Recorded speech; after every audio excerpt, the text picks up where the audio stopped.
La gente que vive el duelo y los que se han partido son nuestros maestros. Y se nos enseña que el duelo no es lineal. Tenemos huellas en las manos, pero todas nuestras huellas son diferentes. Asimismo es el duelo. Cada persona lo vive a su manera. Muchos negamos, sentimos ira, negociamos, depresión, aceptación. En el duelo nos damos cuenta de lo efímero que es la vida.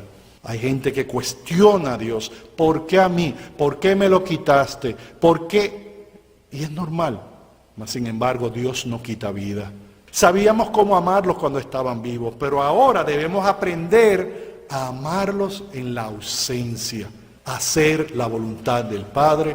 El caminar feliz en esperanza implica caminar sabiendo que hay un reino aquí, pero hay una vida eterna que perpetúa este reino que iniciamos aquí. Jesús no vino a quitar el sufrimiento, vino a enseñarnos cómo transformarlos.